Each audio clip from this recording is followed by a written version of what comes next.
aromamari.com-ല് നല്ലൊരു വരനെ കണ്ടു. നമുക്കൊന്ന് നോക്കിയാലോ? എന്തായാലും നമ്മൾ അറോമ മാറി തെരഞ്ഞെടുത്തത് ശരിയായ തീരുമാനമായിരുന്നു. അതുകൊണ്ടാണ് നമ്മുടെ മകന് പെണ്ണ് കിട്ടിയത്. aromamari.com വെബ്സൈറ്റ് ആൻഡ് മൊബൈൽ ആപ്ലിക്കേഷനിലൂടെ ജീവിത പങ്കാളിയെ കണ്ടെത്തൂ. രജിസ്ട്രേഷൻ തികച്ചും സൗജന്യം.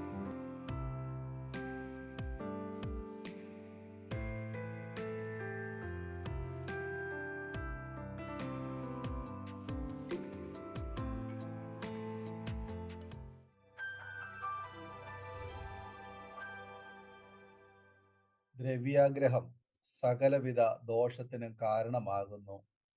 മനുഷ്യർ അത്യാഗ്രഹിയാകുന്നത് ദ്രവ്യാഗ്രഹം മൂലമാണ്. ഇന്ന് നടക്കുന്ന കുറ്റകൃത്യങ്ങളിൽ ഭൂരിഭാഗവും ദ്രവ്യാഗ്രഹം മൂലമാണ്. ഇന്ന് സമൂഹത്തിൽ നിറഞ്ഞു നിൽക്കുന്ന അഴിമതികളും കൈക്കൂലിയും പണത്തിൻ്റെ ആർത്തിയുടെ പ്രകടന ഫലമാണ്. പണമോഹം സകലവിധ തിന്മകൾക്കും ഹേതുവാണ്. വേദപുസ്തകത്തിൽ സമ്പത്തിനെ സ്നേഹിച്ച് ദൈവത്തെ വിട്ടുപോയ പലരെയും കാണുവാൻ കഴിയുന്നു. അതിലൊരു വ്യക്തിയാണ് ലോത്ത്. സമ്പത്ത് അന്വേഷിച്ചു പോയ ലോത്തിനെയും അവൻ്റെ കുടുംബത്തെയും സൊദോം ഗോമോറ ദേശത്തിലെ പാപങ്ങൾ കീഴടക്കി. സകല സമ്പത്തും ഒപ്പം ഭാര്യയെയും അവന് നഷ്ടമായി. വലഞ്ഞുപോയ നീതിമാൻ എന്ന അപൂർവ വിശേഷണത്തിന് അവന് ഉടമയായി തീർന്നു എന്ന് നമുക്ക് കാണാൻ കഴിയുന്നു. മറ്റൊരു വ്യക്തിയുടെ പേരാണ് ബിലയാം. അനീതിയുടെ കൂലി കൊതിച്ച് തൻ്റെ പ്രവാചക വിളി ബിലയാം നഷ്ടപ്പെടുത്തി എന്ന് കാണാൻ കഴിയുന്നു. മറ്റൊരു വ്യക്തിയെ നാം പരിശോധിക്കുകയാണെങ്കിൽ അനന്യാസും സഫീറായും പുതിയ നിയമത്തിലെ ഒരു ദമ്പതിയെ നമുക്ക് കാണാൻ കഴിയുന്നുണ്ട്. പണത്തോടുള്ള അത്യാർത്തി മൂലം പരിശുദ്ധാത്മാവിനോട് വ്യാജം കാണിച്ച അനന്യാസും സഫീറ ദമ്പതികൾക്ക് ജീവൻ നഷ്ടമായി. മറ്റൊരു വ്യക്തിയാണ് ആഖാൻ. ശബദാർപ്പിത വസ്തുക്കളെ മോഷ്ടിച്ച് മറച്ചു വച്ചു. രാജ്യത്തിന് പരാജയം സംഭവിച്ചു.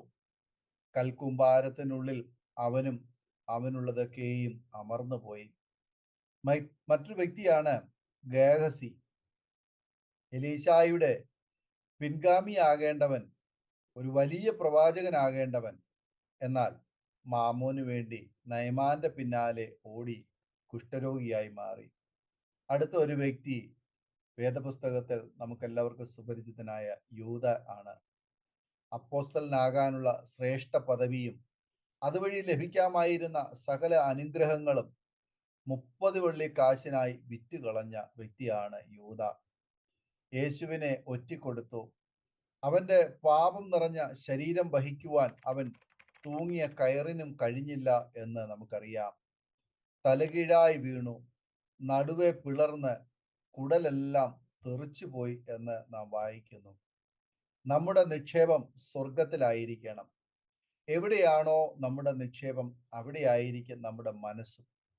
പൗലോസ് അപ്പോസ്തലൻ ഇങ്ങനെ ആഹ്വാനം ചെയ്യുന്നു: ഈ ലോകത്തിലെ ധനവാന്മാരോട് ഉന്നത ഭാവം കൂടാതെ ഇരുപ്പാനും നിശ്ചയമില്ലാത്ത ധനത്തിലല്ല, നമുക്ക് സകലവും ധാരാളമായി അനുഭവിപ്പാൻ തരുന്ന ദൈവത്തിൽ ആശ വെപ്പാനും നന്മ ചെയ്യുവാനും സൽപ്രവർത്തികളിൽ സമ്പന്നരായി ദാനശീലരും ഔദാര്യമുള്ളവരുമായി സാക്ഷാലുള്ള ജീവനെ പിടിച്ചുകൊള്ളേണ്ടതിന് വരും കാലത്തേക്ക് നല്ലൊരു അടിസ്ഥാനം നിക്ഷേപിച്ചു കൊള്ളുവാനും ആജ്ഞാപിക്ക എന്ന് 1 തീമോഥെയോസ് 6:17 മുതൽ 19 വരെയുള്ള വചനങ്ങൾ നാം വായിക്കുന്നു. ജീവിതത്തിൽ ഉള്ള അവസ്ഥയിൽ സന്തോഷിക്കാം. ഈ ലോകത്തിൽ ഏറ്റവും വലുത് സംതൃപ്തിയാണ്. ഉണ്മാനും ഉടുക്കുവാനും ഉണ്ടായാൽ തന്നെ സംതൃപ്തി നമുക്ക് ലഭിക്കും. ഉള്ള അവസ്ഥയിൽ അലംഭാവത്തോടെ ഇരിപ്പാൻ അഥവാ സംതൃപ്തിയോടെ ഞാൻ പഠിച്ചിട്ടുണ്ട് എന്ന് പൗലോസ് അപ്പോസ്തലൻ പറയുന്നു. താഴ്ചയിലിരിപ്പാനും സമൃദ്ധിയിലിരിപ്പാനും എനിക്കറിയാം. തൃപ്തനായിരിക്കാനും വിശന്നിരിപ്പാനും സമൃദ്ധിയിലിരിപ്പാനും ബുദ്ധിമുട്ട് അനുഭവിപ്പാനും എല്ലാം ഞാൻ ശീലിച്ചിരിക്കുന്നു എന്ന് ഫിലിപ്പിയ ലേഖനം 4:11-12 വചനങ്ങൾ നാം വായിക്കുന്നു. ഈ ഭൂമിയിലെ വസ്തുവകയല്ല നമ്മുടെ ജീവനാധാരം.